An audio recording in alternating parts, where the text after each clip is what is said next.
என்ன கொடி கச்சேரி அடிச்சிருக்கீங்க டிஎம்கே? நம்ம திமுக கட்சிக்காரங்களா ஓட்டு யார் போட்டிய? விஜய்க்கு என்ன கட்சி போடுறீங்களா? இல்லை, அவர் நல்ல ஆளு. அப்ப இங்கேயே பெயிண்ட் அடிச்சிருக்கீங்க, டிஎம்கே பெயிண்ட் அடிச்சிருக்கீங்க. வீடு கேட்ல இருந்து வாசல்ல இருந்து எல்லாமே பெயிண்ட். பைக் பாத்தீங்க அப்படின்னா சிவப்பு கருப்பு பைக்கு, இந்த கொடியில இருந்து ஆரம்பிச்சு நம்பர் பிளேட்ல இருந்து எல்லாமே ரெட் அண்ட் பிளாக் தான். அந்த மாதிரி இருக்கிற அளவுக்கு இருக்கிறவங்களே உங்களுக்கு ஓட்டு போடாம இந்த எலெக்ஷன்ல போயிருக்காங்கன்னா நீங்க என்ன கொள்கையை களை பிடிச்சி கிழிச்சிங்கிறது தான் இந்த அவங்க எல்லாம் கேட்கறாங்க. உங்க கட்சியிலே இருக்கிறவங்க உங்களுடைய பாரம்பரிய தொண்டர்களே ஓட்டு போடல. சொல்லிடுறேன் சார், பாத்ரூம்ல இருக்கேன் சார். பாத்ரூம்லயா? ரொம்ப பட்டாத. ஏய், ஒரு நிமிஷம். ஒரு நிமிஷம் இல்ல, 5 வருஷம் நீ அங்கே தான் இருக்கணும் போல இருக்குது. அன்எக்ஸ்பெக்டடா இருக்கு. What was the statement? I didn't name anybody. I didn't talk in any bad taste. என்னங்க இங்கிலீஷ் அது? அது என்னங்க அது? அது தமிழ்லயே பேசி சொல்ல வேண்டியது. உங்க அப்பா எப்படி வந்துட்டு ஏதாவது புரியலனா என்னது புரியல அப்படி பரம்பரை ஏதான் பண்ணுவீங்களா நீங்க? இல்ல டிரான்ஸ்லேட்டர் ஒருத்தர் பக்கத்துல வச்சுட்டா பேசணும்ல. இதுல இந்த வீடியோல எண்ட்ல பாருங்க, கடைசியா ப்ளே பண்ணுங்க இந்த வீடியோவோட எண்ட்ல. அதான் ஜோக். ஃப்ரீயா விடுங்க. அங்க சேகர் பாபு அப்புறம் ஃப்ரீயா விடுங்க. இந்த ஆட்சியே சரியில்லை friends. A few moments later. Hi friends, ரொம்ப நேரமா பஸ் ஸ்டாண்ட்ல நிக்கிறோம் ஃப்ரெண்ட்ஸ். ஆனா ஒரு பஸ் கூட நிக்க மாட்டேங்குது. பஸ் வருது போகுது. இங்க பாருங்க, இப்ப கூட ஒரு பஸ் போதா. இந்த ஆட்சியே சரியில்லை ஃப்ரெண்ட்ஸ். நீங்க என்ன சொல்றீங்க ஃப்ரெண்ட்ஸ்? பூதேவி பஸ் ஸ்டாப்ல இது குப்பத்தொட்டாயிரம் வந்து பஸ் வரல, அது வரல. போயா bus stop. Oh friends, sorry friends. வரானுங்க பாரு, தண்ணிக்கு விழுந்தா கூட ஆட்சி சரியில்லை வானுங்க போல. டாப்ப திறந்தா தண்ணி வரும், ஃபேனை போட்டீங்கன்னா தண்ணியே வரல. டியூப்லைட் ஆன் பண்ணிட்டு என்ன ஓடவே மாட்டேங்குது ஃபேனு. இப்படி எதனா பைத்தியக்காரத்தனமா பேசிக்கிட்டு இருந்தா மக்கள் எதனா மதிப்பாங்களா? அவங்கள ஒரு 5 வருஷம் கழிச்சு ஓட்டு போடுவாங்களா?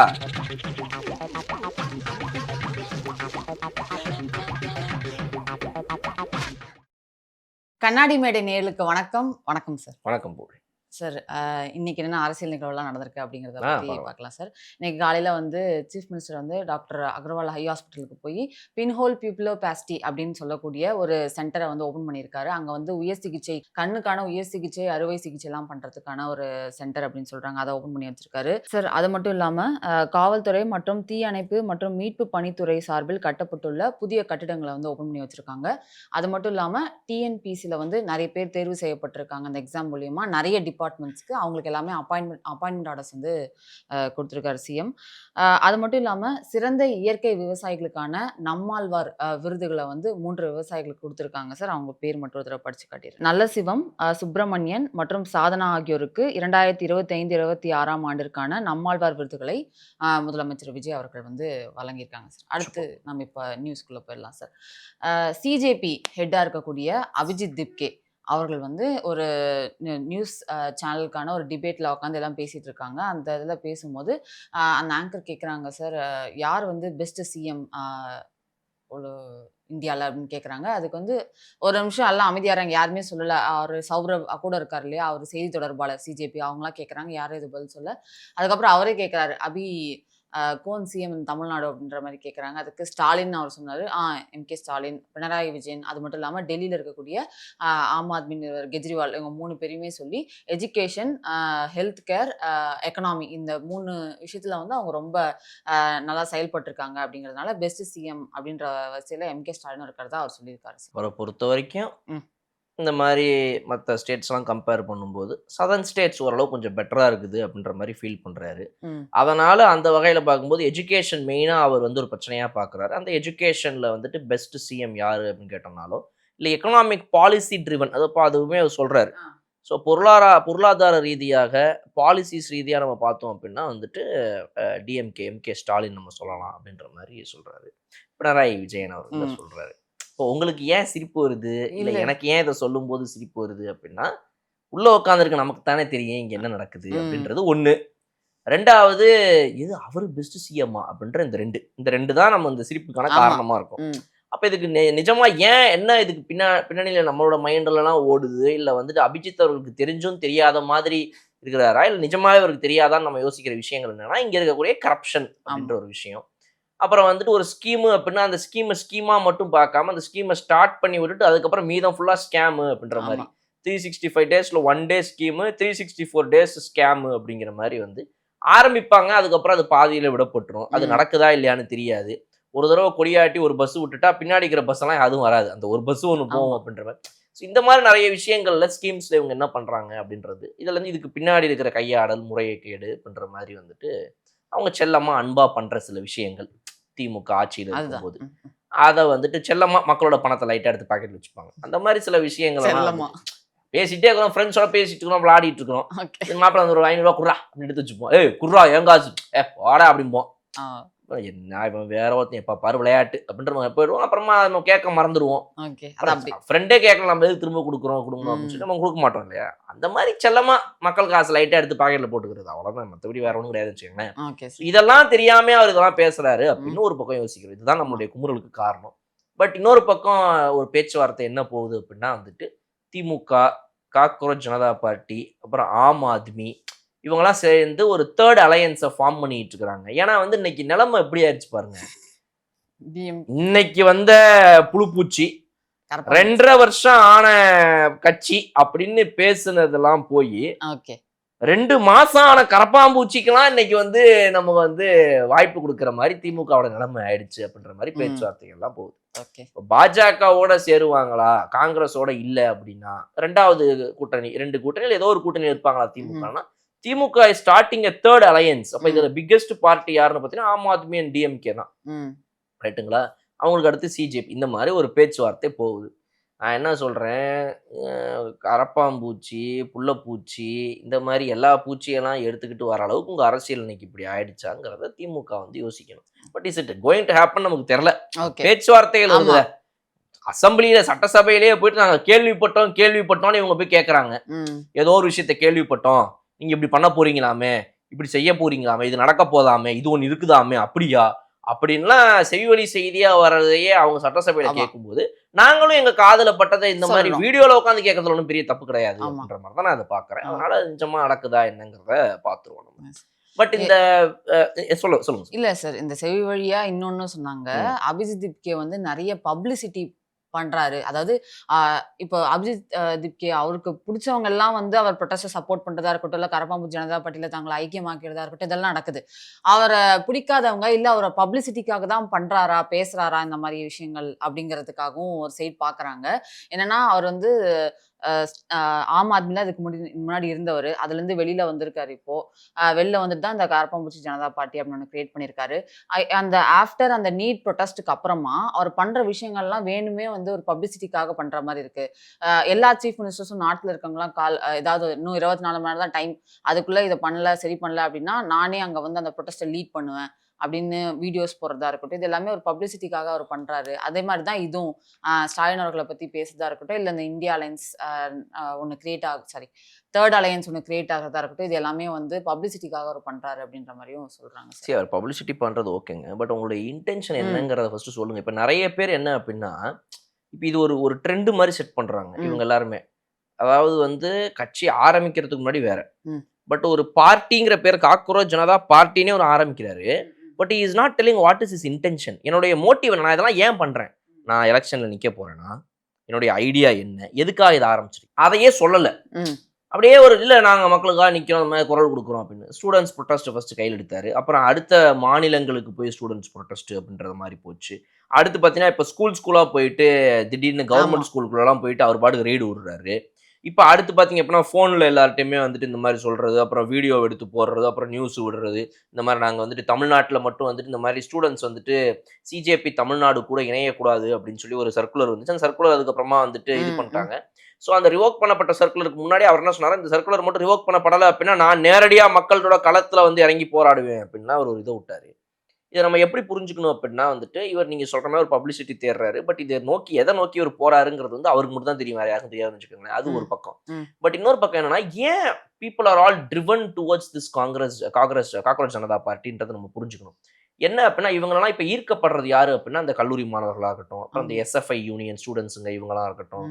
லெஃப்ட் விங் தான் மோஸ்டா வந்துட்டு இவங்க வந்து இது பண்றாங்க, ரைட் விங் கிடையாது.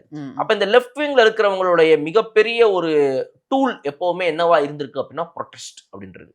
அப்ப இந்த ப்ரொட்டஸ்ட் அப்படிங்கிறது வந்துட்டு இடதுசாரி சிந்தனையை கொண்டவங்க அனைவருக்குமே இருக்கக்கூடியது. அதுவும் முக்கியமா நீங்க கம்யூனிஸ்ட் தோழர்கள்லாம் நீங்க கேட்டீங்க அப்படின்னா வந்துட்டு இந்த நாட்டில் போராட்டம் செய்யாமல் நமக்கு எதுவுமே கிடைக்காது, ம். நம் உரிமைகளை நாம் போராடிதான் பெற வேண்டும் அப்படின்னு சொல்லக்கூடிய ஒரு மிகப்பெரிய சிந்தனையை கொண்டவங்க தான் இடதுசாரி சிந்தனையாளர்கள். அப்போ இவங்களுடைய ப்ரொட்டஸ்ட்டை வந்துட்டு சரியான வகையில் எத்தனை பேர் நடத்துறாங்க, இவங்களுடைய ப்ரொட்டஸ்ட் எத்தனை இடத்துல சரியான வகையில் போகுது, அது யார் வழி நடத்துறா இப்படின்றதுல தான் மிக முக்கியமான பங்கு. அது கம்யூனிஸ்ட் தோழர்கள் நடத்தும் போது சரியான போராட்டத்தை சரியான விதத்தில் அவங்க நடத்தி கொண்டு போகும்போது இது தவறா என்னைக்குமே போனது கிடையாது.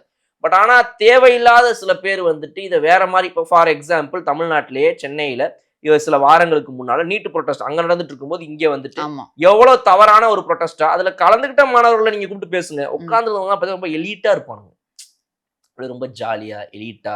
இந்த சரி இப்ப இதுல எத்தனை பேர்ப்பா டாக்டருக்கு படிச்சுட்டு வந்து படிக்கணும்னு நினைச்சு 12th முடிச்சு நீட்டில் இதானவங்க எங்க யார் பாக்கீங்கன்னா அவங்க யாருமே இல்லை.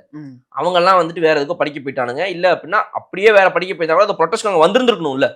அங்க இருந்தவங்க எல்லாம் யாருன்னு பாத்தீங்க அப்படின்னா கருப்பு சட்டை போட்டுக்கிட்டு இந்த ஒரு கும்பலை சேர்ந்தவங்க பார்ட்டி மெம்பர்ஸ். ஒண்ணு நாம் தமிழர் கட்சின்னு நிறைய பேர் வந்திருந்தாங்க. அப்புறம் பாத்தீங்க அப்படின்னா காக்ரோச் ஜனதா பார்ட்டி தமிழ்நாடுன்னு போர்டு வச்சிருக்கானுங்க. ஆனா காக்ரோச் ஜனதா பார்ட்டி என்னன்னா அபிஜித் அங்க வந்து நாங்க தமிழ்நாட்டுல இல்லவே இல்லைன்றான்.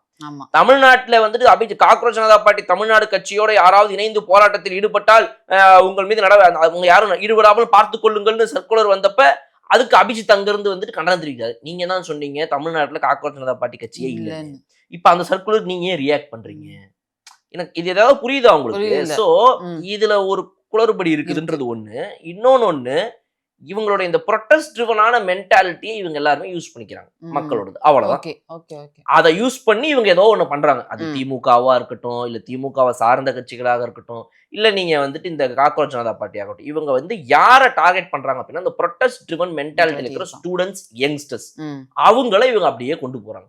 பட் அவங்கள சரியான வகையில வழி நடத்தி இவங்க கொண்டு செல்வாங்களா அப்படிங்கிறது தான் வந்துட்டு இங்க யோசிக்க வேண்டிய விஷயம். அடுத்த நியூஸ் சார், டிஎம்டிகேல இருந்து பிரேமலதா அவர்கள் எல்கே சுதீஷன் அவர்கள் வந்து பிரஸ் மீட் மாதிரி கொடுத்திருந்தாங்க. அதுல அவங்க சொன்ன செய்தி வந்து ரொம்ப அபாரமா இருந்தது. எல்லாருமே வந்து என்னடா போயிடுவீங்க இப்படியும் இருக்கா ஒண்ணு அப்படிங்கிற மாதிரி இருந்துச்சு. சாட் ஜிபிடி எடுத்து பாத்தீங்கன்னா எல்கே சுதீஷன் சொல்றாரு, சாட் ஜிபிடி எடுத்து பாத்தீங்கன்னா தமிழ்நாடு லெஜிஸ்லேட்டிவ் அசம்பிளில நிறைய எம்எல்ஏக்கள் இருக்காங்க, பெண் எம்எல்ஏக்கள். அதுல யாரை சிறந்து செயல்படுறாங்க, சிறப்பா பேசுறாங்க அப்படின்னு எடுத்து பார்த்தோம்னா சாட் ஜிபிடியே சொல்லுது பிரேமலதா விஜயகாந்த் அப்படின்னு சொல்லிட்டு. அதனால அவங்க வரைக்கும் இந்த 100 நாட்கள்ல யாருன்னு பார்த்தோம்னா தமிழ்நாடு லெஜிஸ்லேட்டிவ் அசம்பிளி இந்த வருஷத்துல இவங்க தான். The award goes to Premalatha Vijayakanth அவர்கள். கேட்டது என்ன பாருங்க, நீங்க சூப்பருங்க நீங்க. அப்போ வந்து அன்புமணி ராமதாஸ் அவர்களுடைய மனைவியா சௌமியா அன்புமணி அவர்கள் இருக்கிறதோ, இல்ல அந்த கட்சியில இருக்கக்கூடிய இவரோ ஒருத்தர் கணேஷ்குமார் அவர்களோ, இல்ல இந்த பக்கம் திமுக வந்து எந்திரிச்சு எவ்வளவு, அதாவது பேசுறவன் பெஸ்ட் பெர்ஃபார்மர் கிடையாதுங்க.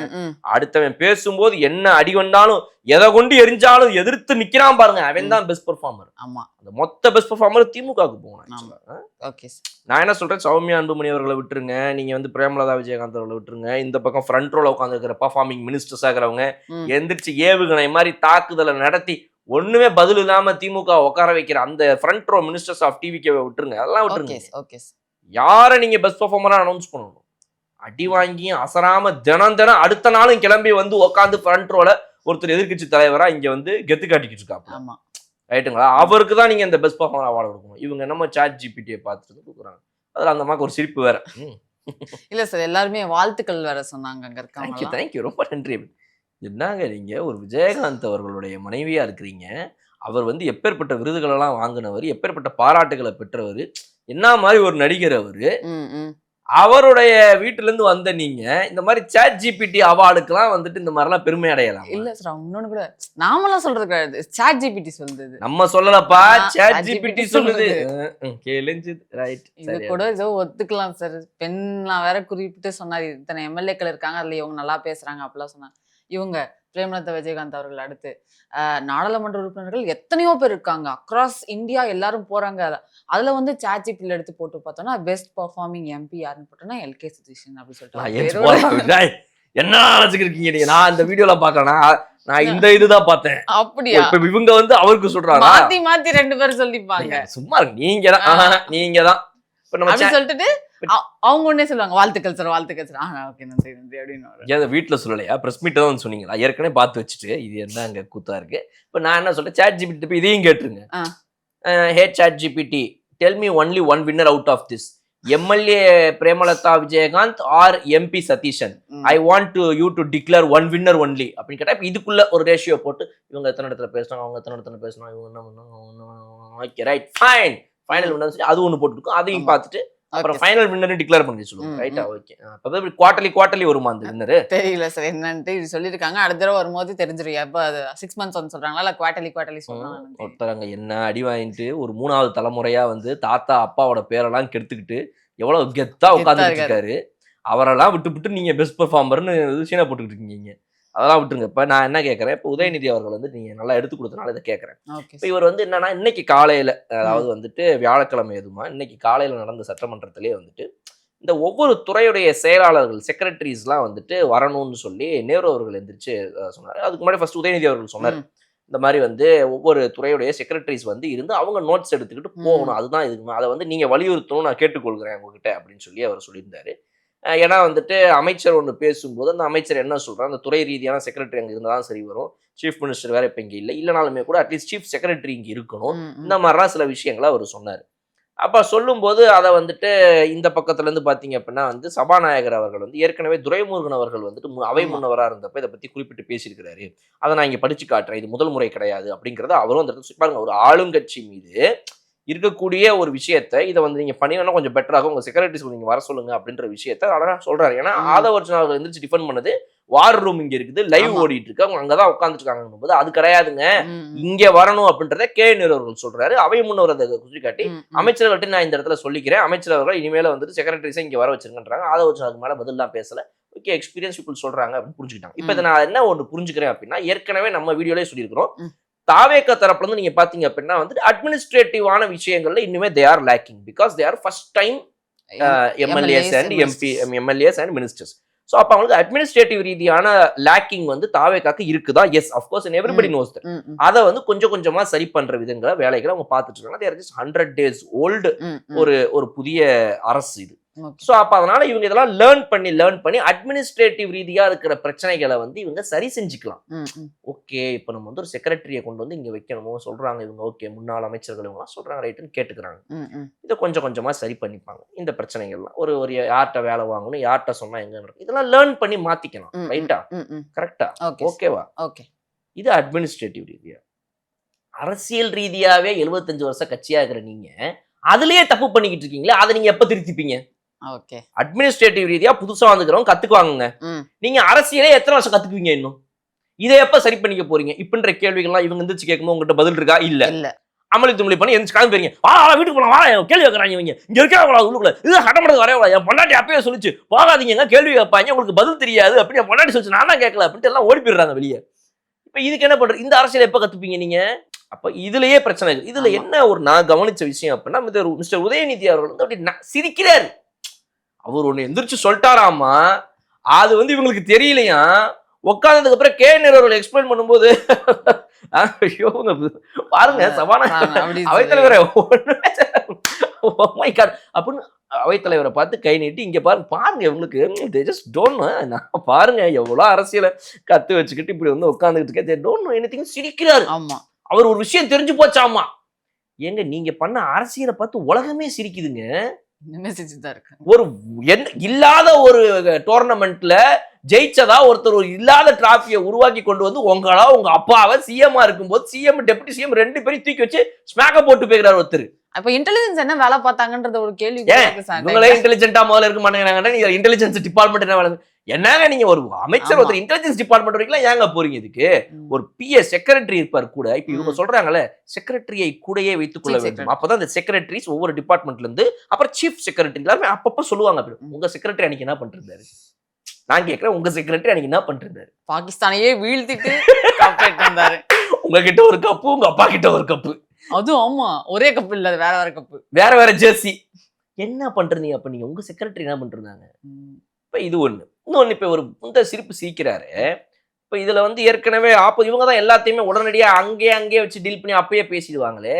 எம்எல்ஏ கனிமொழி சந்தோஷ் அவர்கள் போன வாரம் சனி ஞாயிறு லீவ் இருக்கும்போது அவங்களுடைய தொகுதியில போய் பேசும்போது அங்க வந்து மேடையில சொன்னாங்க, நீங்க உங்களுடைய இப்போதைய எதிர்க்கட்சி தலைவரா இருக்கிறவர் இவருடைய குடும்பத்திலிருந்தே எனக்கு ஃபோன் பண்ணியிருக்காங்க. ஏன்னா அவங்க வந்து ஆஸ்ட்ராலஜி இதுக்கு இதெல்லாம் முன்னாடி பண்ணிட்டு இருந்தாங்க. இருக்காங்க. இதுக்கு முன்னாடி அந்த அதெல்லாம் ஆப்லாம் வச்சு பண்ணிட்டு இருந்தாங்க. ம்.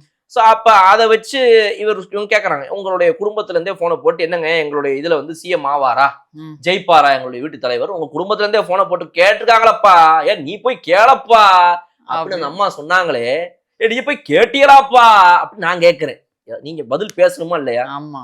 நீங்க தான் எதுக்காக இருந்தாலும் சுருக்கு சுருக்கு உங்க கோவம் வரும் எந்திரிச்சு பேசுவீங்க. ம். இல்லங்க நாங்களாம் எதுவுமே வந்துட்டு அவங்க கிட்ட எல்லாம் போனை போட்டு எங்க ஃபேமிலி இருந்தா யாரும் கேட்கவே இல்லைங்க, நாங்க ஜெயிப்போமா ஜெயிக்க மாட்டோமான்னு சொல்லி நாங்களா பாக்குறது. நீங்க தான் வந்துட்டு அன்னைக்கு வம்பிழுத்தீங்களே, அது என்னது ஜோசியக்காரர் வந்து உங்களுக்கு நேரம் குறிச்சு கொடுக்கணுமா, அதனாலதான் எதுவும் இன்னும் அனௌன்ஸ் பண்ணாம வச்சிருக்கீங்களான்னு வம்பிழுத்துட்டு உட்காந்தீங்களே, உங்களை போட்டு இப்ப அவங்க செஞ்சாங்களே, இதுதான் பதில் இருக்கு அவங்க கிட்ட.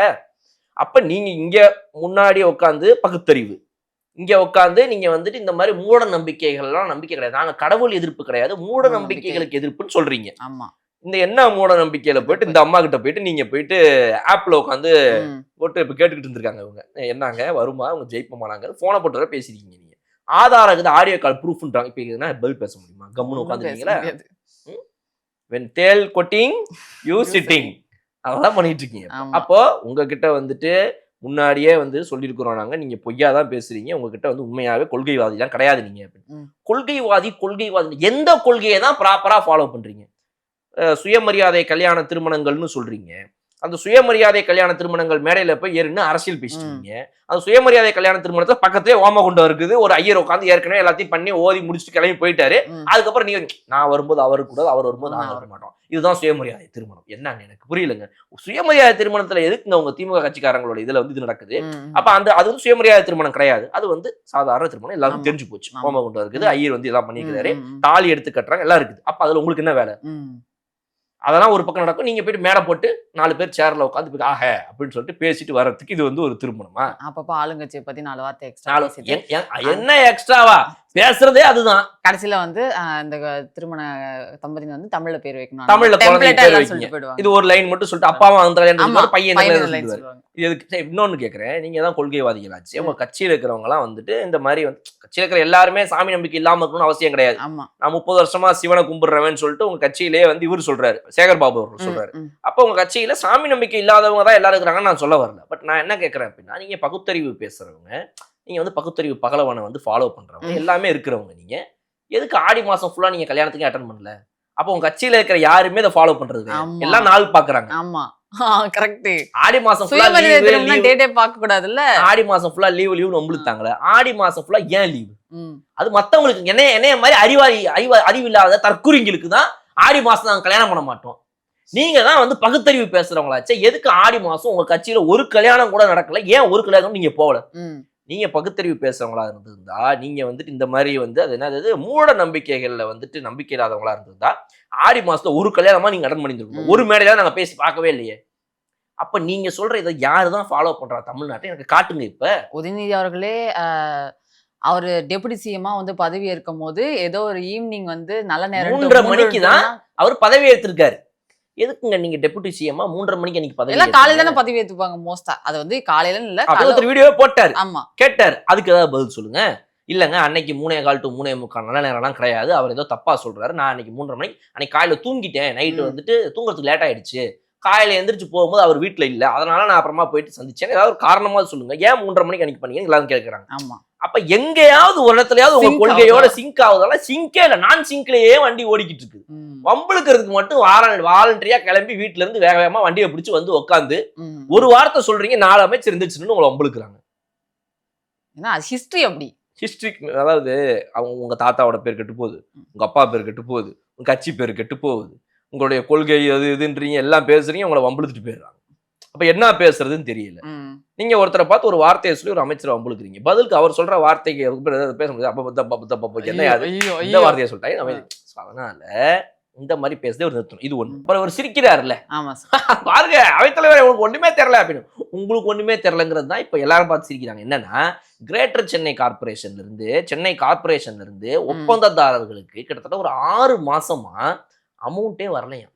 அவங்களுக்கு கொடுக்க வேண்டிய காசு அவங்க வேலை பார்த்ததுக்கு. அது புரியுது. அவங்க வந்து அந்த ஒப்பந்ததாரர்களுடைய அந்த அசோசியேஷன்ல இருந்து முதல்வருக்கு இன்னைக்கு கடிதம் எழுதியிருக்கிறாங்க. சென்னை கார்பரேஷன்ல இருந்து எங்களுக்கு 6 மாசமா வந்து இவ்வளவு பேருக்கு இவ்வளவு காசே எங்களுக்கு வரலங்க, எங்களுக்கு கொடுக்க வேண்டியது கொடுக்க மாட்டேங்கிறாங்க அப்படின்னு. உங்க மேயர் பிரியா அவர்கள் என்ன பண்றாங்க, ஏன் காசு போகலையா, என்ன நடக்குதான், ஏன் கார்பரேஷன் சென்னை கார்பரேஷன் அவ்வளவு ஃபண்ட் இல்லாம உட்காந்துட்டு இருக்கீங்களா, ஒரு ஒப்பந்ததாரர்களுக்கு கொடுக்க முடியாத பில்லை கட்டுங்க, 6 மாசம் பில்லு பெண்டிங்க, அவங்க சிரிக்கிறாங்க அப்படின்னு அவங்க சிரிக்கிறாங்க. இப்ப அவங்க எங்க சார் ஜிசிக்காக ஒர்க் பண்றாங்களா இல்ல வெளியில தாவேகா ஆட்சிக்கு எதிராக இருக்கக்கூடிய திமுகவுக்காக போராட்டத்துல கலந்துக்கிறாங்களா அப்படின்னே தெரியல. அவங்க வந்து கட்சியில் இருக்கிறது அதுக்காக தானே, அவங்க வேலை அதுதான்.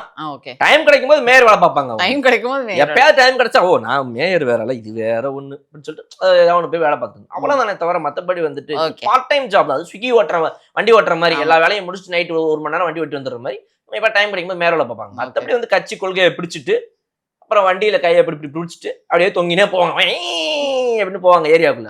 அவ்வளவுதானே தவிர மத்தபடி எப்படிப்பட்ட மேயர் அவங்க தொங்கின்னு போற அளவுக்கு பெரிய மேயர் அவங்க. அதனால வந்து கட்சி தான் ஃபர்ஸ்ட், மேயர்லாம் செகண்ட். இப்படிலாம் நீங்க வந்துட்டு ஒழுங்கா இல்லாதனால, நீங்க உங்க கட்சி கொள்கைகளை ஒழுங்கா வந்து கடைபிடிக்காதனால, பகுத்தறிவுன்னு பேசுறீங்க, பண்றது கிடையாது, எதுவுமே பண்ணாம இருக்கிறனாலதான் உங்க கட்சிக்காரங்களே யாரும் உங்களுக்கு ஓட்டு போட மாட்டேங்கிறாங்க.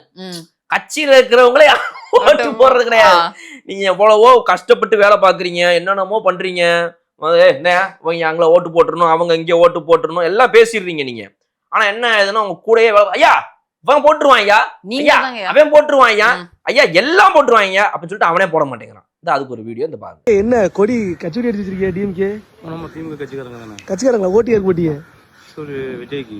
என்ன கட்சி மாறிட்டீங்களா? இல்ல அவர் நல்ல ஆளு. அப்ப இங்கேயே பெயிண்ட் அடிச்சிருக்கீங்க, டிஎம்கே பெயிண்ட் அடிச்சிருக்கீங்க?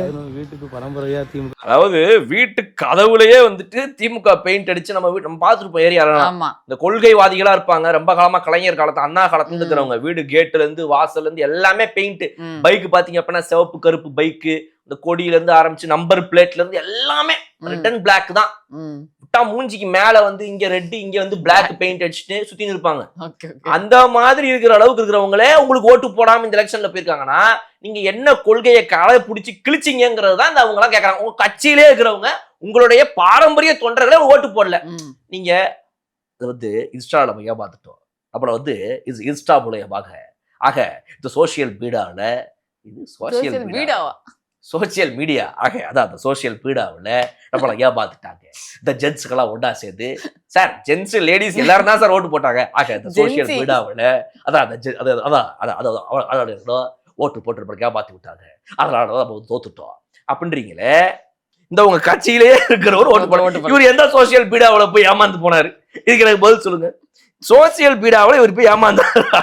நிஜமா சொல்லுங்க, எந்த சோசியல் மீடியாவில் இவர் ஏமாந்து போனாரு? பதில் சொல்லுங்க நீங்க. சரி கட்சியில இருக்கிறவங்க தான் இந்த மாதிரி பண்றாங்கன்னா உங்க கட்சி கூட்டணியில இருக்கிறவங்க இப்படிதான் பண்றாங்க. கமலஹாசன் உங்களை வச்சு கலாய்ச்சிக்கிறாரு. கமலஹாசன் இந்த உங்களுக்கு ஒரு வீடியோ அனுப்புறேன் பாருங்க, இந்த வீடியோ இதையும் பாத்துருங்க. இவர் ரீசெண்டா பண்ணார்ல, அரெஸ்ட் பண்ண போன பண்ணார்ல, அதை சட்டமன்றத்தில் சொன்னப்ப ஒரு கோவம் வந்துச்சுல, அதை கமலஹாசன் ஒம்புழுத்து இருக்காருங்க. கூட்டணியில இருந்துகிட்டு இவர் ஒம்புழுத்து பிளே பண்ணுங்க, என்ன சிரிக்கிறீங்க? வெளியே இருந்து பார்த்து கண்டுபிடிச்சா விட்டுருவோமா நாங்க? சொல்லிடுறேன் சார், பாத்ரூம்ல இருக்கேன் சார். பாத்ரூம்லயா? ரொம்ப பத்தாத. ஏய் ஒரு நிமிஷம். ஒரு நிமிஷம் இல்ல, 5 வருஷம் நீ அங்கே தான் இருக்கணும் போல இருக்குது. அன்எக்ஸ்பெக்டடா இருக்கு. பாத்தீங்களா? கூட்டணியில் இருக்கிறவங்க உங்களை கலாய்க்கிறாங்க. என்ன மாதிரி வந்து நீங்க கொள்கையா இருக்கிறீங்க, என்ன மாதிரி நீங்க வந்து ஒரு டிசிப்ளின்டா இருக்கணுமா? இப்ப வந்து இப்ப நான் சிரிக்கிறேன், அவைத்தலைவர் இங்க பாருங்க, ஒரு கூட்டணி இருக்கிறவரே ஒரு கலாய்க்கிறாரு, ஒண்ணுமே தெரியல, சிரிக்கலாமா? அப்ப உங்களுக்கு தெரிஞ்சது ஒண்ணு அப்படிங்கிறதுக்காக ஓவரான சிரிக்க கூடாது. உங்களுக்கு தெரியாத பல விஷயத்தை வச்சுதான் கலாய்ச்சிக்கிறாங்க. 75 வருஷம் பவள விழா கொண்டாடின கட்சியை தான் இன்னைக்கு தூக்கி போட்டு ஸ்மாக் வச்சுக்கிறாங்க. மாத்தி ஃப்ரண்ட் ரோல இருக்கிற அமைச்சர்கள் ஒருத்தர் அண்டர்டேக்கர் ஸ்மாக் போடுறாரு, ஒருத்தர் ட்ரிபிள் ஸ்மாக் போடுறாரு, ஒருத்தர் பட்டிஸ்டா ஸ்மாக் போடுறாரு, ஒருத்தர் ராண்டி ஆர்டன், ஒருத்தர் ஜான்சினா, ஒருத்தர் ரே மிஸ்டீரியோ, எல்லா ஸ்மாக்கும் உழுது. உங்களுக்கு எந்த ஸ்மாக்காவது ரிவர்ஸ் ஸ்மாக் போட முடியுதா அவங்கள? அது வர கொஞ்சம் டைம் எடுத்தேன். இருங்க நான் எந்திரிச்சிட ஒரு நிமிஷம், திருப்பி நீங்க எடுத்துட்டு ஒரு நிமிஷம். நம்ம மினிஸ்டர்ஸ் வந்து டைம் பார்த்து வச்சு அடிக்கிறாங்க. இப்ப எல்லாம் சரி. இப்ப இந்த கூட்டு போகும்போது ஏதோ ஒரு இங்கிலீஷ் வர அவர் பேசினா அந்த வீடியோ திரும்ப எடுத்து போட்டுக்கிறாங்க. என்ன இங்கிலீஷ் அது? இப்ப அதுல ஒருத்தர் உங்களுக்கு கேட்டிருக்காரு, அதுக்கு ஒரு பதில் சொல்லுங்க. Okay sir. What was the said? I didn't name anybody. I didn't talk in any bad taste. என்னங்க இங்கிலீஷ் அது? அது என்னங்க அது? அது தமிழ்லயே பேசி சொல்ல வேண்டியது. உங்க அப்பா எப்படி வந்துட்டு ஏதாவது புரியலனா என்னது புரியல அப்படி இது பரம்பரை ஏதான் பண்ணுவீங்களா நீங்க? உங்க அப்பா அப்படித்தான் அன்னைக்கு ஒரு நாள் ஒருத்தர் கேட்கிறாரு, அதுக்கு ஒழுங்கா அவர் ஏதோ கேட்க நீங்க ஏதோ என்னங்க இது? குடும்பமே அப்படித்தான் இருப்பீங்களா? ஒரு கேட்கிற கேள்வி பதில் சொல்லவே மாட்டீங்களா நீங்க? இல்ல டிரான்ஸ்லேட்டர் ஒருத்தர் பக்கத்துல வச்சுட்டா பேசணும்ல. இதுல அந்த வீடியோல எண்ட்ல பாருங்களேன், கடைசியா ப்ளே பண்ணுங்களேன் அந்த வீடியோவோட எண்ட்ல. அதான் ஜோக். அங்க சேகர் பாபு அப்புறம் ஃப்ரீயா விடுங்க. இங்கிலீஷும் வரல, தமிழும் வரல, எடுத்து வச்சு பார்த்து எழுதுறீங்க. சுதந்திர தினத்தை தப்பா சொல்றீங்க, குடியரசு தினத்தை தப்பா சொல்றீங்க, டிசம்பர் 25 கிறிஸ்துமஸ் அன்னைக்குங்கிறீங்க, 31 நியூ இயருக்கு ஒரு 3 நாள் முன்னாடி அன்னைக்குங்கிறீங்க. என்ன எதைத்தான் கரெக்டா சொல்லுவீங்க நீங்க? இதுல பேச்சு உண்மையே தெரியும். உங்களுக்கு என்ன தெரியும்? இங்கிலீஷே பேச தெரியல. இப்படி இவங்களுக்கு எதுவுமே தெரியாம இருக்கிறனாலதான் இவரை நம்பி இருக்கிற பாருங்க, அவனுக்கு எதுவுமே தெரியறது கிடையாது. சன் நியூஸை பாக்குறது, அதுல எதுனா ஒன்று இருந்துச்சுன்னா எறா கேமராவை அப்படின்ட்டு என்னங்க எனக்கு இங்க நாட்டின என்ன நடக்குது இங்க நாட்டின ஒண்ணுமே தண்ணிங்க இங்க தண்ணிங்க வரல அப்படின்னு அதுக்கு ஒருத்தர் வீடியோ போட்டிருக்காரு. இவன் இந்த மாதிரியே வம்புழுக்கிறனால அதை ஒருத்தர் ஒரு வீடியோவா போட்டிருக்காரு. இதை அனுப்புறேன் பாருங்க. இந்த ஆட்சியே சரியில்லை friends. A few moments later. Hi friends, ரொம்ப நேரமா பஸ் ஸ்டாண்ட்ல நிக்கிறோம் ஃப்ரெண்ட்ஸ். ஆனா ஒரு பஸ் கூட நிக்க மாட்டேங்குது. பஸ் வருது போகுது. இங்க பாருங்க, இப்ப கூட ஒரு பஸ் போதா, ஆனாலும் பஸ் நிக்க மாட்டேங்குது ஃப்ரெண்ட்ஸ். இதுக்கு என்ன பிரஸ் பண்றது? இந்த ஆட்சியே சரியில்லை ஃப்ரெண்ட்ஸ். நீங்க என்ன சொல்றீங்க ஃப்ரெண்ட்ஸ்? பூதேவி பஸ் ஸ்டாப்ல இது குப்பத்தடாயிரம் வந்து பஸ் வரல, அது வரல, போய் bus stop. Oh friends, sorry friends, bus stand முன்னாடி இருக்கான். நம்ம பஸ் ஸ்டாண்ட்ல ஏத்துக்கு மறுபடியும் வீடியோ பண்ணோம். வரானுங்க பாரு, தடிக்கு விழுந்தா கூட ஆட்சி சரியில்லை வானுங்க போல. அதாவது உங்க வீட்டு வாசல் நின்று பஸ் வரல பஸ் ஸ்டாண்டுக்கு போனா பஸ் வரும், டாப்பை திறந்தா தண்ணி வரும், ஃபேனை போட்டீங்கன்னா தண்ணியே வரல, டியூப்லைட் ஆன் பண்ணிட்டு என்ன ஓடவே மாட்டேங்குது ஃபேனு. இப்படி எதனா பைத்தியக்காரத்தனமா பேசிக்கிட்டு இருந்தா மக்கள் எதனா மதிப்பாங்களா? அவங்கள ஒரு 5 வருஷம் கழிச்சு ஓட்டு போடுவாங்களா? அதையும் மீறி ஏதாவது ஒரு இடத்துல டிபேட்னு உங்களை வச்சு ஒரு சேனல்ல ஒரு 4 கட்சிகளை சேர்ந்தவங்களாம் உட்கார வச்சு சின்ன பசங்களெல்லாம் விட்டு கேள்வி கேட்க விட்டா, அது ஒரு பையன் கேள்வி கேட்கறான், அவன் கேள்வி குண்டக்க மாட்டாங்க கேட்டுனே இருக்கான், அவங்ககிட்ட பதில் இல்லைன்னு தம்பி அவளதான்ப்பா, நீ ஓட்டு போட்டா போடல, போடாட்டி போ, நீ ஒருத்தன் போடலாம் என்ன? இந்த திமிருக்கு தான் உங்களை தூக்கி வச்சு 26ல ஒரேடி அப்படியே ஆணில தொங்க விட்டானுங்க. ரைட்டா? அப்ப இன்னுமே இதே திமிர்ல உங்க கட்சியில இருக்கிற ஒவ்வொருத்தவங்களும் இடத்துல செயல்படுறாங்க. பெண்களை மரியாதையா இல்லாம பேசுறது. நீங்க உட்கார்ந்துட்டு இருக்கீங்க, உங்க பக்கத்துல உட்கார்ந்து ஒரு எம்எல்ஏ உங்க பக்கத்திலே கண்ணு முன்னாடி நின்னு ஒரு அமைச்சர், ஒரு பெண் அமைச்சரை பார்த்து கேவலமா ஒருமையில பேசுறாரு. அதுவும் டபுள் மீனிங்ல. திரும்பவும் நீங்க எப்படி டபுள் மீனிங்ல அன்னைக்கு பேசுனீங்களோ அதே மாதிரி தஞ்சாவூர் காப்பி பேஸ்ட் பேட்டர்ன் இங்க வருது. இதே பண்ற உங்களை பார்த்து தாவேக காப்பி பேஸ்ட் பண்றது நீங்களே, உங்களை பார்த்து உங்க கட்சிக்குள்ளேயே காப்பி பேஸ்ட் பண்ணிட்டு இருக்காங்க. உங்க எம்எல்ஏ இந்த மாதிரிலாம் அவதூறு பேசணும், பொம்பளைங்களை பத்தி தப்பா டபுள் மீனிங்ல பேசினா நம்மளும் ஃபார்ம் ஆயிடலாம் போல இருக்கு, இதுதான் அரசியலா, அப்ப நம்மளையும் செங்கிப்பட்டியில தூக்கிட்டு போய் ஸ்டேஷன்ல வைப்பாங்க, வெளியே வந்தா எல்லாரும் டாட்டா காட்டலாம் போல இருக்குதுன்னு சொல்லி நீங்க ஒரு தவறான மாடலா இன்னைக்கு இருக்கிறீங்க. உங்க தாத்தா உங்களுக்கு ரோல் மாடல் நீங்க சொல்றீங்க, ஆனா நீங்க இன்னைக்கு என்ன மாதிரி ரோல் மாடலா இருக்கிறீங்கன்றத பாத்துக்கங்க. அப்ப இது மாதிரி இவரெல்லாம் பண்றதுனால இன்னைக்கு அவர் உட்காந்து பேசுறாரு, அதை பார்த்து நீங்க ரசிக்கிறீங்க, சிரிக்கிறீங்க. திரும்பவும் கொஞ்சம் கூட அண்டர்ஸ்டாண்டிங்கே இல்லாம ஒரு பொலிட்டிக்கல் மெச்சூரிட்டினா என்னன்னே தெரியாம வந்துட்டு இப்ப கூட இங்க பேசுறவங்க எல்லாம் பேசுற விஷயத்துக்கு நாளைக்கு என்னையதான் சொல்லுவாங்க. பட் பரவாயில்ல, அதுக்கெல்லாம் நான் பயப்பட்டவன் கிடையாது. இந்த உதயநிதி என்னங்க ஒரு தம்பி பேசாத அப்படின்னு சைலண்டாவது கை காட்டியிருந்திருக்கணும், இல்லைன்னா ஏதாவது ஒன்று சொல்லியிருந்திருக்கணும், இல்ல மன்னிப்பு எதுவுமே இல்லைங்க. ரியலைசேஷனே இல்லை. இப்ப தாவேகாவும் பாருங்க, இவங்களை ஹேண்டில் பண்ற விதத்தையே மாத்திருச்சு. எத்தனை பேர் அரெஸ்ட் பண்ணி உள்ள வச்சுட்டு இருக்கிறது, போலீஸ் ஸ்டேஷன் இடம் பத்த மாட்டேங்குது, இதெல்லாம் ஃபுல்லா திமுக காரங்களா இருக்காங்க. நீ என்ன பண்ண? நான் இந்த அமைச்சர் தப்பா பேசினேன், நான் இந்த எம்எல்ஏ பத்தி தப்பா பேசினேன், நான் சிஎம் தப்பா பேசினேன். என்ன வரவே ஃபுல்லா அப்படியே வாயாலே கெடுறது. அதாவது வாய் பேசியே வளர்ந்த கட்சி இந்த திமுக அப்படின்றது வாயாலே அழியுது. பேசுறது ஃபுல்லா அவதூறு. சரி ரைட். இப்ப இதே மாதிரி மேடையிலேயே எத்தனை நாள் பேசிட்டு இருப்பீங்க? சட்டசபையிலே இந்த மாதிரி பேசிடுங்க. வீராதி வீரன், சூராதி சூரன், தைரியம் குறைந்தவருங்க. அப்புறம் என்னது, இதுக்கெல்லாம் பயப்படுறவங்க கிடையாது இந்த உதயநிதி. உருட்டல் மிரட்டலுக்கு பயப்படுறவங்க இந்த திமுக காரங்க கிடையாது. இதெல்லாம் சொல்றீங்கல்ல, உங்களுக்கு தைரியம் இருந்தா, உங்களுக்கு நிஜமா தைரியம்னு ஒன்று இருந்தா, திமுக இருக்கிற இத்தனை எம்எல்ஏக்கு ஏன் அவர் பேசுற அந்த சந்திரசேகரன்றவர், அவருக்கு உதயநிதி அவர்களுக்கு இவங்களுக்கெல்லாம் தைரியம் இருந்தா பேசுனது சரிதானே, தப்பு கிடையாதுல. இது வரைக்கும் மன்னிப்பு கேட்கல, தப்பா இருந்தா மன்னிப்பு கேட்டிருக்கணும்ல. அங்க அன்னைக்கு அந்த மேடையில அவர் பேசுனதை சட்டசபையில இருந்து பேசணும். காவேரி பிரச்சனைக்கு சண்டை போட்டார்ல அவரு, நான் காவேரி பிரச்சனைக்காக சண்டை போட்டேன், அதை போய் இவங்க தப்பா புரிஞ்சுட்டாங்கன்னு சொல்றாருல.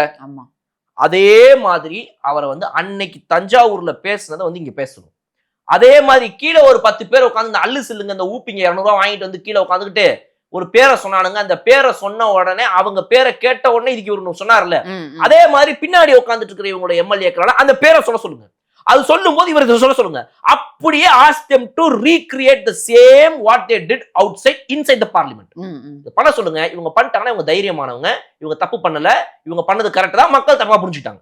பண்ண சொல்லுங்க. Let's recreate the moment. பண்ண சொல்லுங்க. தைரியம் இருந்தா பண்ண சொல்லுங்க.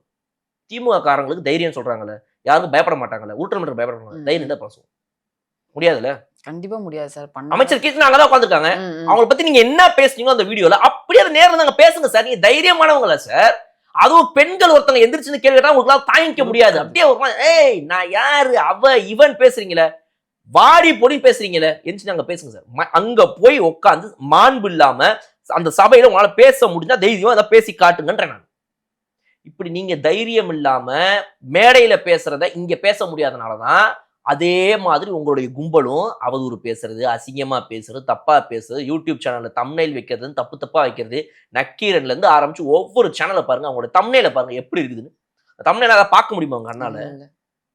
அவங்க கிரியேட் பண்ற மீம்ஸ் ரொம்ப ரொம்ப கேவலமா இருக்கு சார். அது மாதிரி ஒரு கும்பலை வளர்த்து வச்சிருக்காங்க. இதுதான் இவங்களோட அரசியல். இந்த அரசியல் இன்னைக்கு கெடுத்து குட்டிச்சவர் ஆக்குறது தான் தமிழ்நாட்டுக்கு நல்லதுன்னு அதை தான் பண்ணணும்ன்ற. இந்த அரசியலை மொத்தமா ஸ்வீப் ஆஃப் பண்ணி அப்படியே மூட்டை கட்டி ஓதி தூக்கி போட்டுணும், அடிச்சு வீசி எரியறதுல எங்கேயோ கண்ட விட்டு கண்டம் போய் விடணும். இது அந்த மாதிரி ஒண்ணு பண்ணி விட்டாதான் நாடு நல்லா இருக்கும் அப்படிங்கறத சொல்றேன். கடைசியா கிளம்புறதுக்கு முன்னாடி போறதும் போற சூண்டு போயிருன்ற மாதிரி அவரை பத்தி இவ்வளவு நேரம் பேசிட்டோம். அவங்க அப்பாவுக்கு ஒரு வீடியோ கொடுத்துட்டு போயிடுவோம். அதுவும் உங்களுக்கு இப்ப அனுப்பியிருக்கேன், அதை பாத்துருங்க. எங்கே காணோம், உங்க அப்பாவை காணோம் என்ன சொல்லி இருக்கிறான். அப்பா அங்க தேடாதீங்க, மக்கள் மனசுல பதிந்து வைக்கலாம்.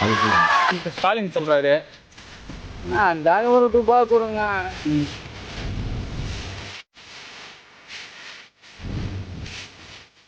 ஏன் நீ ஜெயிக்கல?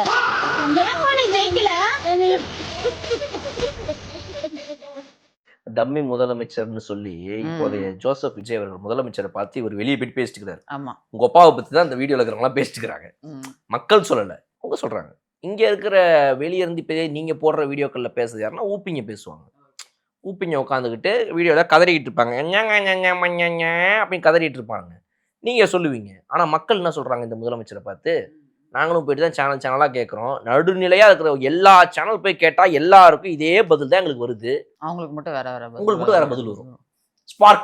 ஸ்பார்க் மீடியால இருந்து போற வீடியோக்கு மட்டும் மக்கள் புதுசா எங்க இருந்தோ கண்ட விட்டு கண்ணை குதிச்சு வந்து ஒன்று பேசிட்டு இருப்பாங்க. அதனால என்ன சொல்லுங்க, பாக்குருன்ட்டு இருப்பாங்க. என்ன பெரிய மனுஷன் அவர் குளத்தூர தோட்டத்துக்காக இப்படியாவது சொல்றது அவர். அதனால இந்த மாதிரி இப்போ நீங்க ப்ரிப்பேர் பண்ணி நிறைய எடுத்துட்டு வருவீங்க. சரி நம்ம எடுத்துட்டு வருவோமே இன்னைக்கு அப்படின்னு தான் கொஞ்சம் நான் கன்சாலிடேட் பண்ணி எடுத்துட்டு வந்தேன். கன்சாலிடேட் பண்ணதே இவ்வளவு இருக்குது. எல்லாத்தையும் எடுத்துட்டு வந்தா எப்படி இருக்குன்னு பாத்துக்கோங்க நீங்க. அதாவது இந்த அவைக்குள்ள மாண்போட காட்டணுமேங்கிறதுக்காக நான் இதெல்லாம் காட்டியிருக்கேன். இதை மீறி நான் அவங்கள மாதிரி காட்டணும்னா என்னமோ டேட்டாவெல்லாம் காட்டலாம், அதை காட்ட வேணான்றனால கம்முன்னு விட்டேன். ஸோ பார்த்துக்க சொல்லுங்க. நேற்று ஒரு அறிவிப்பு வந்துச்சு சார். சென்னை மாநகராட்சியில் வந்து மண்டல அளவில் பொறுப்பு அமைச்சர்கள் வந்து நியமிச்சிருக்காங்க. எதுக்காக அப்படின்னு பார்த்தோம்னா, இப்போ ரீசெண்டாக வந்து நிறைய இடத்துல மழை வந்துட்டு இருக்கு, நிறைய இடத்துல தண்ணி தேங்கிட்டு இருக்கு. இது எதிர்வரும் பருவமழை காரணமாக எந்த இடத்துல ஸ்டாக்னட்டாக தண்ணி நிற்கக்கூடாது, அதெல்லாம் வந்து பார்த்துக்கிறதுக்கு பொறுப்பு அமைச்சர்கள் நியமிச்சிருக்காங்க. மண்டலங்கள் வாரியாக அமைச்சிருக்காங்க சார். 15 மண்டலங்களுக்கு பொறுப்பு அமைச்சர்கள் நியமிச்சிருக்காங்க. ஆதவர்ஜுனா அவரோட தலைமையில் இந்த பொறுப்பு அமைச்சர்லாம் நியமிக்கப்பட்டிருக்காங்க சார். ஆனால் என்ன வேணாலும் ஓகேங்க, இந்த பருவமழை காலத்துல டிசம்பர் மாசம் வரைக்கும் வந்து என்ன பிரச்சனை வந்தாலும் எங்கேயுமே வந்து இதுக்கு முன்னாடி இந்த காலத்துல திமுக விட்டுட்டு போனதுதான். இந்த திராவிட கட்சிகள் சென்னையை இப்படி ஆக்கி வச்சதுனாலதான் இன்னைக்கு இந்த மாதிரி இருக்குன்னு சொல்லவே கூடாது. ஓகே, அது சொன்னாங்கன்னா அவள் தான் டென்ஷன் ஆயிடுவாங்க. நீங்க தான் வந்து 4 மாசம் ஆச்சேங்க, 7 மாசம் ஆச்சேங்க, எப்படிங்க வந்து சென்னையை வந்து நீங்க மாத்தி காட்ட வேண்டியதானேங்க?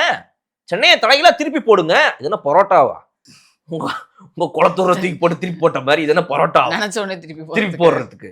இப்ப நான் என் வீட்டுல இருந்து நம்ம ஆபீஸ்க்கு வர வழியில கூட தான் இந்த 2 நாள், இந்த ஆகஸ்ட் 25, 26, 27, 28 இந்த டைம்ல பெய்கிற இந்த மழைகளுக்கே இப்படி இருக்குது நிலைமை. வர வழியிலனா அந்த ஒரு சைடு ஆஃப் த ரோடு பாத்தீங்க அப்படின்னா வந்து அப்படியே நிக்குது. அந்த தண்ணி எங்க போறதுன்னு செவுத்த முட்டி தேடுது, இடத்த போறதுக்கு வழி இல்ல. பாதி மீதி ரோட்ல தான் வந்துட்டு எல்லாரும் போயிட்டு இருக்கிறோம். இப்படித்தான் பாதி இடங்கள் இருக்குதா. அப்ப ரோடு எப்படி இருக்குதுன்னா, ரோடு இப்படி இருக்குது, மலை மாதிரி இருக்குது ரோடு. இந்த நடுவுல இருக்கிறது டிவைடரு, இந்த மீடியன் இப்படியே போகுது. இந்த ரோடு இப்படி இருக்குதுங்க. நீங்க வர இங்க இந்த சென்னை இவங்க வச்சுக்கிற மவுண்ட் ரோடு இதெல்லாம் விட்டுருங்க. மத்த ஏரியாக்கள் இருக்கிற ரோடு பாத்தீங்கன்னா இப்படித்தான் இருக்குது. இப்படி இருக்கிற ரோட்ல இந்த இடத்துல மட்டும் தான் நம்ம ஓட்ட முடியுது. இப்படி இருக்கிறவங்க இந்த சைடு இப்படி போறாங்க, அப்புறம் இங்க இருக்கிறவங்க இப்படி வராங்க. இந்த பாதி ரோடு இந்த பாதி ரோடு பயன்படுத்துறதே இல்லை, எல்லாம் தண்ணி தான் நிக்குது. அது ஏங்க அப்படி இருக்கு? ரோடுனா இப்படித்தானேங்க இருக்கும். ரோடு ஏங்க இப்படி இருக்கு? எனக்கு பதில் சொல்லுங்க எனக்கு. ஏன்னா வந்து தண்ணி கொஞ்சம் இப்படி இருந்தாதான் தண்ணி அப்படி வடியும். சரி, யோசிச்சு கட்டியிருக்காங்க. இப்ப ரோடு இப்படி இருக்கு, கொஞ்சம் ஸ்லாண்டிங்கா இருந்தாதான் தண்ணிலாம் இப்படி போகும். சரி ரைட். போனதெல்லாம் ரோட்டோரமா இருக்கிற கடை வாசல்ல நிக்குது. அங்க இருந்து எப்படி போகும்? இப்பதான் உங்க ஐடியா. ரோட எப்படி கட்டோம்னா தண்ணினா எப்படி போயிருமியா? அங்க இருக்க தண்ணி அது என் வாசல்லையோ வீட்டு வாசல்லையோ எங்கேயோ கிடக்குது. அது கொஞ்ச நேரம் அப்படியே இருந்து நான் வெயில் அடிக்குதுல்ல, 4 நாள் தானே மழை, மிச்சம் மாசம் முழுக்க 26 நாள் தான் வெயில் அடிக்கும்ல, அந்த வெயில்ல தண்ணி எல்லாம் அப்படியே கரைஞ்சு போயிடும் அப்படின்னு. இதான் விஞ்ஞான ஊழல்னு சொல்றது. இப்படி ஸ்லாண்டிங்கா கட்டி வச்சுட்டு அதுக்கு ஒரு 3000 கோடி செலவு பண்ணணும்னு கணக்கு காட்டினது. எல்லா இடத்துலயும் அப்படித்தாங்க ரோடு இருக்குது. பாதி ரோடு அதாவது இந்த சைடு 40%, இந்த படி 40% தண்ணி, மீத இருக்கிற 20% மட்டும் தான் வண்டி ஓட்டுது. 2020 மேட்சா இது? இங்க மட்டும் வண்டி ஓட்டிக்கிட்டு இருக்கிறதுக்கு. அசோக் பில்லர் அந்த மாதிரி எல்லாம் போகும்போது நடுவுலயும் இருந்துருது. நடுவுலயே நிக்குதா? அப்ப ஒரு ரோட் இப்படி கட்டிருப்பாங்கன்னு நினைக்கிறேன். இப்படி இருக்கும். சார், சிறுபான்மையினர் அமைச்சர் இருக்கக்கூடிய ஷாஜகான் அவர்கள் வந்து IUML அவங்களோட மாநாட்டில் பேசும்போது சொல்லியிருந்தாரு சார், மாநில மாநாடு ஒன்று நடக்க போகுது 2027 ஸ்டார்டிங்ல, அதுல வந்து சிஎம் அவர்கள் கலந்துட்டுப்பாங்க அப்படிங்கிற மாதிரி ஒரு நியூஸையும் சொல்லி. எப்படி அவரே கலந்துக்கிறாரு? IUML அவங்களுக்கு இவங்க வெளியிருந்து ஆதரவு கொடுக்குறாங்க, அவ்வளவுதானே. அவங்க அனுப்பி வச்சது MK ஸ்டாலின் அவர்கள். நாங்க அனுப்பி வச்சோம், நாங்க போங்க அப்படின்னு சொன்னாலும் அவங்க போனாங்க. இப்ப நாங்க வாங்க அப்படின்னா வந்துருவாங்கன்னு சொல்ற மாதிரி கட்சி தானே IUML. இல்ல சார், வரமாட்டாங்க. இப்போ மாறிடுச்சு அப்ப 100 நாள் எல்லாமே. 10-15 நாள் ஒண்ணு பேசிக்கிட்டு இருந்தாங்களே, இந்த கம்யூனிஸ்ட் கட்சிகள்லாம் எப்ப வேணா கிளம்பி வந்துரும். இப்போ சட்டமன்றத்துல சொன்னா சார் கே நேரு, நாங்க எங்க கிட்ட இருந்து அவங்க அமுச்சு விட்டதுனால தான் அந்த ஆட்சி அமைஞ்சிச்சுன்னு. நீங்க உங்களை தானே கூப்பிடணும், MK ஸ்டாலின் அவர்கள் தானே அதுக்கு போகணும். எதுக்கு வந்துட்டு சிஎம் போறாரு? சார், நம்ம நேற்று ஒரு நியூஸ் சொல்லியிருந்தோம், மேட்டூர் டேம்ல தண்ணி நிரம்பிடுச்சு, அதை ஓப்பன் பண்ணி வைக்கிறதுக்கு வந்து விஜய் அவர்கள் போறாங்க ஆகஸ்ட் 28 அப்படின்னு சொல்லியிருந்தோம். ஒரு புதுசாக அஃபிஷியல் நியூஸ் வந்திருக்கு. செப்டம்பர் 1ஆம் தேதி வந்து விஜய் அவர்கள் போய் திறந்து வைக்கிறதா ஒரு நியூஸ் வந்திருக்கு சார். அதுக்கடுத்து திமுகவில் சார் செயற்குழு கூட்டம்லாம் நடத்தினாங்க. மாவட்ட செயலாளர்கள் 7 பேர்லாம் வந்து பதவி நீக்கம் பண்ணாங்க. அதெல்லாம் நிறைய பேர் பார்த்தோம். அந்த வயது வரம்பெல்லாம் நிர்ணயிச்சாங்க. இப்போ என்ன மாதிரி ஒரு கிளாஷ் போயிட்டு இருக்கு அப்படின்னு சில நியூஸ்லாம் வருது சார். கனிமொழி அவர்கள் வந்து மாவட்ட செயலாளர்களை 30% வந்து என்னோட ஆதரவாளர்களுக்கு ஒன்று கொடுங்க அப்படின்னு திமுக தலைமையிட்ட கேட்குற மாதிரியும், உதயநிதி அவர்கள் வந்து இளைஞர் அணியில் அவர் தான் இப்போ தலைவராக இருக்காரு, இளைஞர் அணியில் இருக்கவங்களுக்கு எல்லாமே வந்து அந்த பொறுப்புகள் கொடுங்க அப்படின்னு சொல்ற மாதிரியும், இந்த மாவட்ட செயலர்லாம் பதவி நீக்கம் பண்ணாங்க இல்லையா, இதுக்கு முன்னாடி இருந்தாங்க இல்லையா அமைச்சர்கள், முன்னாள் அமைச்சர்கள்லாம் இருந்தாங்க இல்லையா, அவங்களோட ஆதரவாளர்களுக்கு அந்த பதவியை கொடுங்கன்னு இந்த முன்னாள் அமைச்சர்கள்லாம் கேட்குறாங்க அப்படிங்கிற மாதிரி உதயநிதி வர்சஸ் கனிமொழி அப்படின்ற ஒரு கிளாஷ் போயிட்டு இருக்கு அப்படிங்கிற மாதிரி சொல்லி நியூஸ் அப்படி சொல்றாங்க. இன்னொரு பக்கம் என்ன சொல்றாங்கன்னா, உதயநிதி கனிமொழி வெர்சஸ் ஸ்டாலின் அப்படின்னு சொல்றாங்க. அதாவது வந்துட்டு இளைஞர்கள்லாம் உள்ள வரணும்னு உதயநிதி சொல்றாரு, பெருசுங்களாம் அப்படியே இருக்கணும்னு ஸ்டாலின் சொல்றாரு. இப்ப கடைசியா இப்ப இவங்கலாம் இந்த 60-70கள்லாம் கிளம்பி போனதுக்கு அப்புறமா உதயநிதி கை ஓங்கி உள்ளது கட்சியில் அப்படின்ற மாதிரி ஒரு பேச்சுக்கள் அடிப்படுது. அதுல உதயநிதி அவர்கள் வந்துட்டு அத்தை கனிமொழி அவர்களும் நாங்களும் வழி நடத்தி கொண்டு போறோம், நீங்க கொஞ்ச நேரம் ரெஸ்ட் எடுங்க டேடி இஸ் ஹோம், ஆமா ஹோம்ல இருங்க டேடி அப்படின்ற மாதிரி வந்துட்டு அவர் சொல்றதாகவும் ஒரு தகவல் வருது. இதுல வந்து இது எப்படி போக போகுதுன்னு தெரியல. பட் ஆனா கனிமொழி அவர்கள் வந்துட்டு இத்தனை நாட்களா அவருக்கு கருணாநிதி கலைஞர் அவர்கள் இருந்த காலத்துல இருந்து பாத்தீங்க அப்படின்னா வந்து ஒரு எம்பி சீட்டை கொடுத்து இங்க டெல்லிக்கு டெல்லிக்கு அனுப்பி விட்டு இங்க தமிழ்நாட்டில் ஃபுல்லா வந்து அவங்களுடைய சன்ஸ் வச்சு தான் அவர் நடத்திட்டு இருந்தாரு. ஸோ டாக்டருக்கு டெல்லி, சன்ஸ் ஆல் தமிழ்நாடு அப்படின்ற மாதிரி. பட் இன்னைக்கு இது வந்து MK அழகிரி இன்னைக்கு கிடையாது, அவர் வந்து அரசியல் இருந்து ஒதுங்கி போயிட்டாரு. அடுத்து வந்துட்டு ஒவ்வொருத்தங்களா கலைஞ்சு ஸ்டாலின் அவர்கள் மட்டும் தான், ஸ்டாலினுடைய குடும்பம் தான் அந்த மாதிரி வந்துட்டு இருக்குது. இப்போ இது வெர்சஸ் கனிமொழி, ஒரு அக்கா அண்ணன் தங்கச்சின்ற இந்த 2 பேருக்கு நடுவில் இருக்கக்கூடிய விஷயம் தான் வந்து கிட்டத்தட்ட நம்ம பார்க்கறது. அவங்களுடைய உரிமைக்காக கேட்கறாங்கன்னு சொல்றாங்க. இது எந்த அளவுக்கு வந்துட்டு வெறும் தகவலா வருதா, உண்மையாவே கட்சியில இருந்து நடக்கிற விஷயங்கள் தான், இல்ல செய்தியில சும்மா பரப்பி வரதான்னு தெரியல. ஏன்னா நீங்க திமுக இன்னைக்கு போய் கேட்டீங்க அப்படின்னா, கனிமொழிகள்கிட்டே போய் கேட்டீங்கன்னாலும் கூட அதெல்லாம் வந்து ஒன்றும் கிடையாதுங்க, எங்க கட்சி நாங்கள் சுமூகமா போயிட்டு இருக்குது, எங்கள் தளபதி ஸ்டாலின் அவர்களுடைய இதுல நாங்க வந்து சரியா நடந்து போயிட்டு இருக்கோம்னா சொல்லுவாங்க. உள்ள நடக்கிறத யாரும் வெளியே காட்டிக்க போறது கிடையாது. பட் என்ன நடக்குதுங்கிறது நமக்கு தெரியாது. we have to wait and see என்ன நடக்குதுன்னு. பட் நான் என்ன சொல்றேன்னா, அது மாதிரி ஒரு இது வேணும்ன்றேன், ஒரு ரெவல்யூஷனா. இந்த மாதிரி வந்து 60 70 வயசுல இருக்கிறவங்க எல்லாம் வந்து இருக்கக்கூடாது, போதும் அப்படின்னு சொல்ற அந்த ரெவல்யூஷனோட ஒரு பெண் அந்த கட்சியில இருக்கிற மிக முக்கியமானவங்க, கலைஞருடைய மகள், அவங்க வந்து கேட்கறாங்க அப்படிங்கும் போது வந்து அதுக்கான ஒரு உரிமையை கொடுத்து அவங்களுக்குன்னு சில பெர்சன்டேஜ் ஆஃப் MLAs அவங்களுக்கு கீழே இருக்கணும் அப்படின்றத அவங்க எதிர்பார்க்கறாங்க. அந்த நெக்ஸ்ட் ஸ்டெப் ஆஃப் லீடர்ஷிப். இன்னுமே வந்துட்டு பாத்தீங்க அப்படின்னா வந்துட்டு கட்சியில வந்து இன்னைக்கு கனிமொழி அவர்கள் பெரிய ஆளா இல்ல வந்துட்டு சேகர்பாபு பெரிய ஆளா? நீங்க சேகர்பாபு தான் சொல்லுவாங்க. கனிமொழி பெரிய ஆளா, கே நேரு பெரிய ஆளா கிடையாது, கே நேரு தான் பெரிய ஆளுன்னு சொல்லுவாங்க. ஏன் அப்படின்னா அவங்க வந்து இந்த டெல்லி எம்பி அப்படியே அவங்க ரூட்டை மாத்தி விட்டு இங்க இருக்கிறதுல பாத்தீங்கன்னா ஃபுல்லா ஆண்கள் தான் வந்துட்டு கம்ப்ளீட் கண்ட்ரோல். அது மாதிரி இருக்கிறனால இன்னைக்கு அவங்களெல்லாம் தாண்டி இவங்க வரணும் அப்படின்னா இவங்க இருக்கிற ஒரே வெப்பன் யாருன்னா சொந்தக்காரங்க, நம்ம அண்ணன் பையன், நம்ம உதயநிதி ஸ்டாலின் தான் அப்படின்னு சொல்லி அவங்க இப்படி சேர்ற மாதிரி ஒரு பேச்சுவார்த்தைன்னு சொல்றாங்க. But will have to see இந்த இதெல்லாம் நடக்கணுங்க. இந்த இதெல்லாம் நடந்தாதான் அன்னைக்கு எப்படி ஒரு இபிஎஸும் ஓபிஎஸும் சேர்ந்து அதிமுகவை தேங்காய் உடைக்கிற மாதிரி உடச்சு ரெண்டா போடும். அதாவது உடைச்சா ஒரு தேங்காய் ரெண்டா உடஞ்சு நீங்க பாத்திருக்கீங்க, 36 உடஞ்சு நீங்க பாத்திருக்கீங்களா? அதான் நடந்துச்சு. அந்த யாரு உடைச்சாலும் அதான் நம்ம இபிஎஸ் ஓபிஎஸ் 2 பேரும் சேர்ந்து 2 கையை வச்சு ஒரு உடைச்சாங்க. அது 78 பீஸா உடஞ்சு இன்னைக்கு பாத்தீங்கன்னா செதற தேங்காய் மாதிரி எல்லா பக்கமும் போயிடுச்சு. அதே மாதிரி திமுக அது மாதிரி ஒரு உடைக்குதுங்க. அதுதாங்க நியாய தர்மம். அது யாருக்கு? கட்சிக்கு கிடையாது, மக்கள், தமிழக மக்களுக்கு சொல்றேன். அதுதான் நியாயமா இருக்கும். அப்படி உடஞ்சு செதறி போனா தானே வந்துட்டு நாளைக்கெல்லாம் வந்து அப்பாடா தப்பிச்சுதுரா அந்த தமிழ்நாடு, நம்ம சந்தோஷமா இருக்க முடியும். புரியுதுங்களா? அது நடக்கணும்னு சொல்றேன். பாப்பேன். நம்ம அடுத்த சட்டமன்ற நிகழ்வுல பேசுற வீடியோல பார்க்கலாம் சார்.